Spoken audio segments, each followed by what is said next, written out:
All right, hello, welcome to the Modern Thought Room. My name is Jethro. This episode is about something that I believe is an impediment to personal and professional development. It's a very easy to handle thing and resolve thing, but I think it's not on many people's radar because they assume that they already can do this and have this skill. What is it?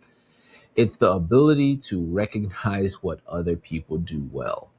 Again, the ability to recognize what other people do well is that thing that is slowing you down a bit in your personal and professional development. There are a lot of other avenues for you to do really well and to continue growing, but something that will take you to another level in your growth is recognizing what others do well. And that's something, again, seems super easy, seems super straightforward, but I think most people have a haphazard approach to this because it can often feel like somebody being really good at something is of no consequence to me. All right. Someone else being good at something is of no consequence to me. So you may ignore it. Oh, this person's really talented. Ignore it. Give them a kudos for it. You may become insecure about it. Like, I can't do that. And then you kind of like reflect on your limitations. But the difference, and I think it's something that people that are always growing, people that are always showing up in challenging spaces, is that they're able to recognize what other folks are good at, give credit to that, and also use that to build themselves up in a way that is healthy. And I stress healthy because you can't be someone else. So you always have to remember to keep things in your context, right? So you always have to remember to keep things in your context. So as a teammate and then as a leader, you're in situations often where you're working with other people. And because of the speed and just the amount of doing that we all have to do, you can easily overlook what people are really good at and what their strong suits are because sometimes you're not thinking about it. Let's be honest, right? You're trying to get things done, you're trying to move between meetings, you're trying to even outline things that you have that are upcoming, but you don't stop to recognize this person is good at this and this is what they're contributing, right? And where does it really actually show up for those that are leaders as an issue is when it's starting to stifle what they could contribute. When you're not able to recognize and empower folks, it can ultimately stifle what they're contributing. But at the same time, though, right, when you make that change to kind of say, all right, let me actually step back for a moment. I'm doing a lot. Let me step back for a moment and think about and observe how this person is using their skills, talents, and abilities to contribute to the group. And I would say, arguably more importantly, how are some of their abilities, their talents, their skills not um not being used, right? So not being used, not showing up in the way that would benefit the team, to be honest, right? And not in a way to benefit the team. So you're in a group, right? And this is I just use this as a scenario, right? You have somebody that's really outspoken and they're leading and they're taking charge, and you know you're trying to solve a problem or you're trying to work towards a solution. And let's see, these are extreme situations, and you have somebody that is introverted, that they're not really an outspoken person, right? But that person can diagram something very well. They can diagram complex ideas and models and give you guys something to visualize so that then the abstract or the difficult solve that you're looking for can now have a sort of tangible or material form for people to actually interact with, right? So you have a concept, you guys are meeting to address the concept, but the person leading or the voices dominating don't necessarily have the ability to make the objective or end goal visual for the full group, but there's somebody there that does. decisions have to be made, right? Keep pushing and trying to force the issue as that, or recognize where the other person can contribute. This is like basic team building dynamics, but it's something that we all, I think, can easily overlook because we don't necessarily have mental sort of frameworks or objectives to see what somebody's doing well and then now use that to inform how I show up, right? So just the ability to identify what somebody else is doing well, to acknowledge it, and then also now to take a next step to think about how I can build from that. That's a huge step that I think for a lot of people would take their development to the next level, just because what they're doing is they're identifying ways that they can themselves be stronger. So I'll use my own self as an example.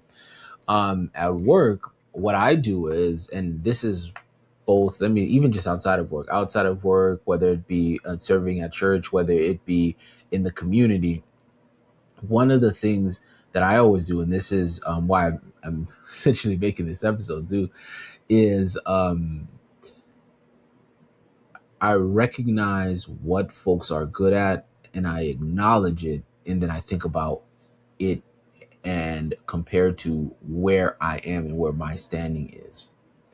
And I make those adjustments with how I'm showing up, right? Not to copy them, not to be them, but to acknowledge that they have a skill that I should also be trying to develop.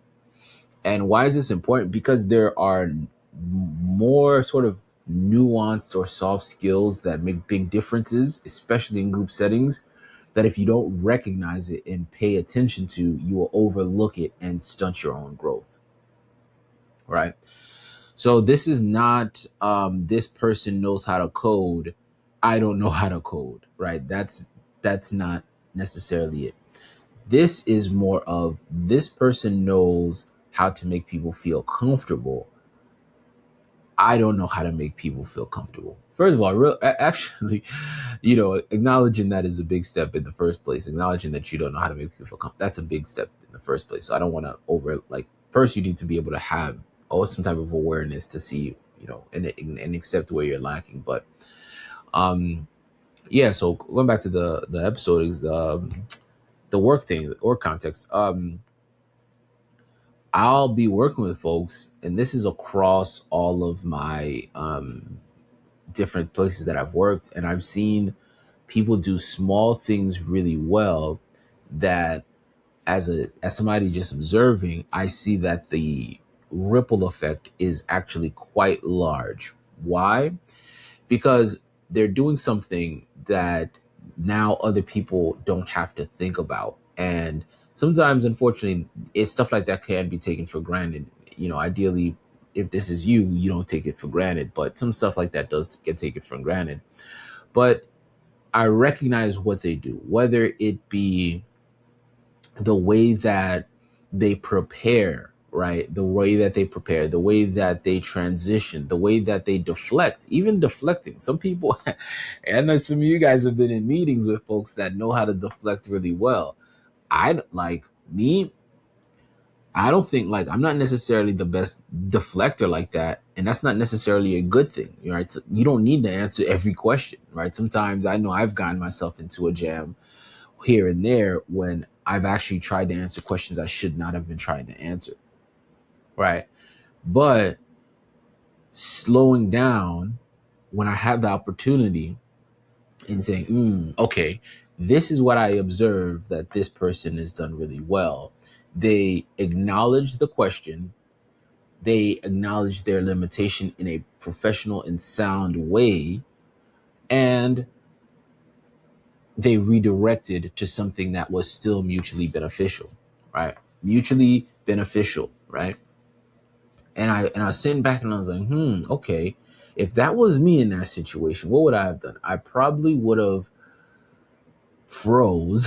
I probably would have froze, and then maybe given a good answer that I've pulled out of the sky, or maybe given a bad answer that I've pulled out of the sky, and the world would have not been saved, and I would still have to pick up whatever pieces are left without necessarily feeling confident about whatever I've said. So those that said a lot, because just said a lot right there, right? So um it's really important, right, to pick up those little things, those things that other people are doing really well, acknowledging it, identifying it, and then taking that next step to say, okay, I'm not going to become them, but I recognize this skill that they have, and now it's a way that I can bolster my repertoire. And again, it's these things. Not everything is a massive like skills upgrade that you need to download, but there are many small skills that make big differences in a lot of different working environments and professional environments and personal environments that really it's taken somebody a minute or some time to really make that next step in their development. Why? Just because, in all honesty, they don't necessarily see or give credit to what that person or what those people are doing well, right? If you think personally, somebody might be doing something and you don't know what value they're adding or like what they're doing, or this is I've been on the end of this once or twice, but I really try to make sure that I don't catch myself in this position ever.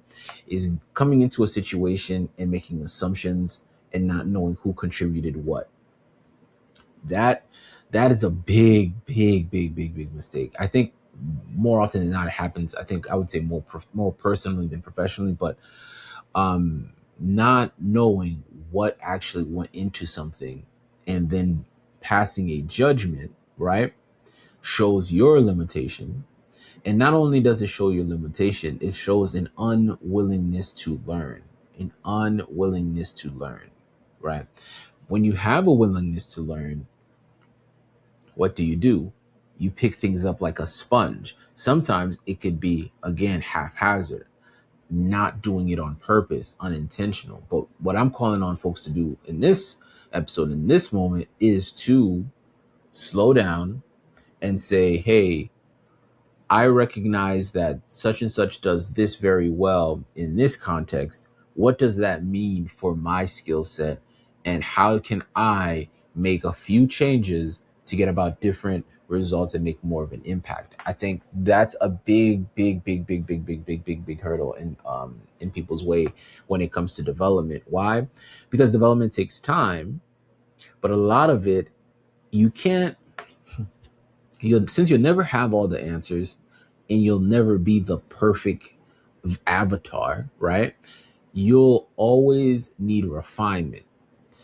To get an edge and to maintain that edge is you need to always be picking up the skills that give you that edge. Obvious, right? But does that mean you go back to school every time you need a new skill?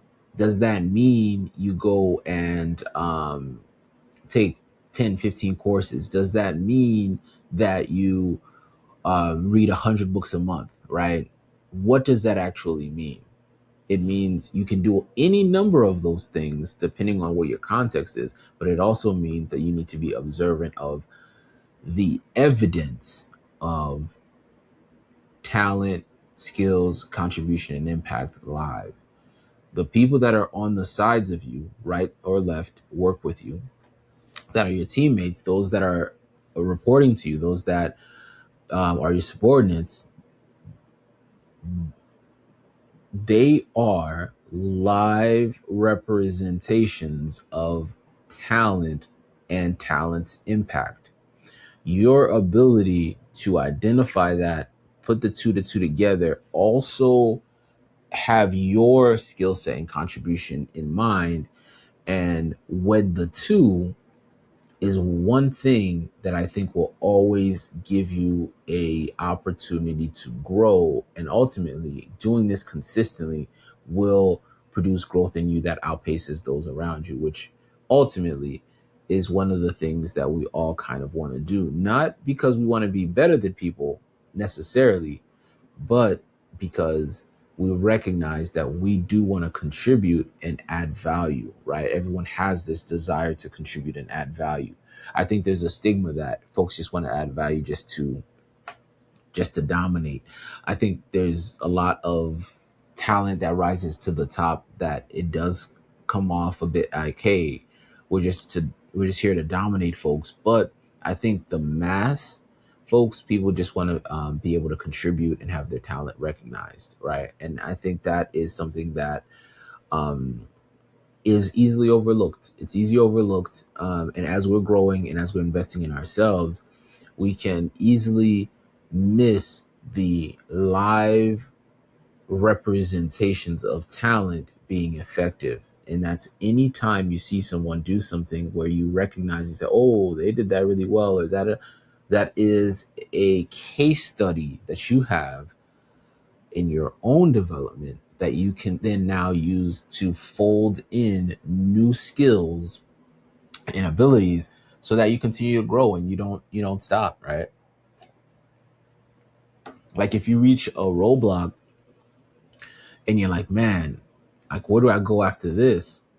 Probably need to stop and look around you for a second and think about, what skills, right? What skills are on display around me that if I just paid attention to them and recognize these people are showing up in this way and providing this sort of impact, can then give you a blueprint for how you may make changes in your own developmental track, right? As a group, if you're in charge of any type of group or team, thinking about, okay, how can I empower the folks that are within my team is another major thing that I think if you don't take time to recognize folks' talent, you will stutter, you will hit roadblocks, you will reach obstacles that limit growth, right? That limit growth. No one wants to limit growth on purpose, but I think we all do it day to day. We all do it day to day. And I think, I'm thinking about some stuff right now. It's coming to mind about like some frustrations I've actually had. I've had some real frustrations with how I think of my own potential and all the times that I have fallen short of that potential. And I think I probably should have said this at the beginning of the episode, but we all get to a place where we recognize that other people aren't necessarily responsible for our growth. Um, Other people are not responsible for my growth. And that's a tough thing. And that's a tough thing because we have to do things with people and we have to do things collaboratively and we have to collaboratively and also we have to do things for people. And for many of us, we pour a lot of sweat equity into other people's visions, journeys, things that sometimes can even leave us feeling depleted. But that's again often when we're looking at it with a wrong lens. But when we make a change and kind of shift and start looking at, okay, I see where this person is excelling. I see this live case study of talent producing impact.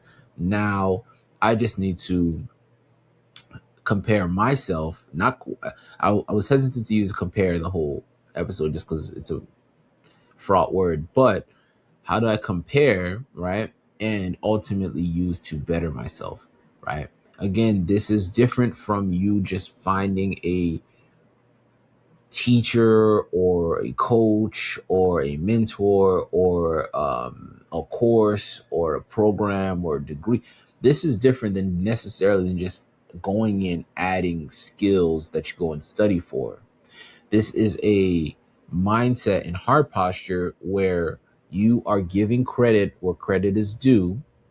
So you have a bit of humility, but at the same time, you have a live you have a live measure of talent producing impact and or results. You have a live measure. Why? Because can see that person walking in that gifting or skill or talent or ability, and you can see the outcome.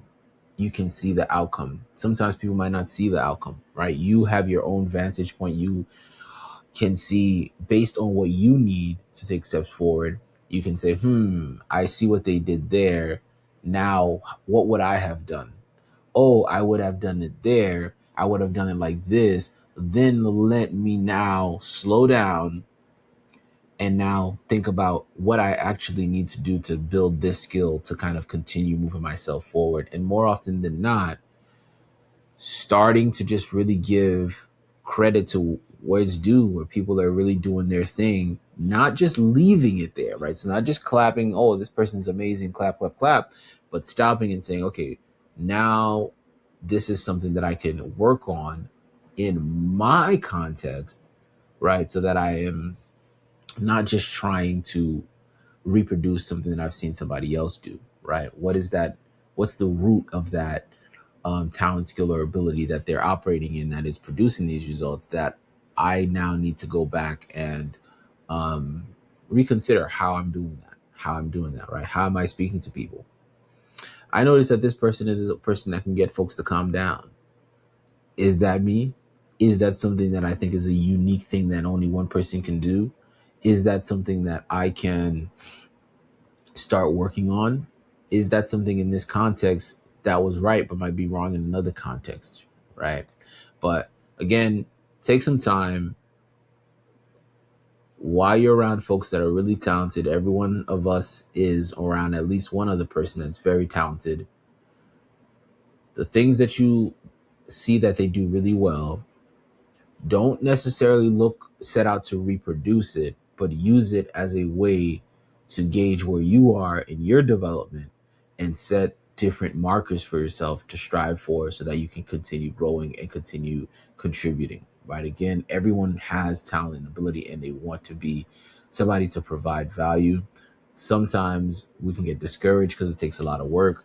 Sometimes we're overlooked.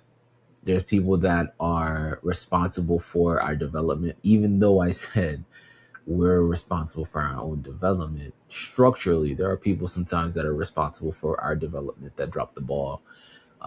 We all know we can't necessarily blame them because they have a lot to do, but at the same time, we can blame them.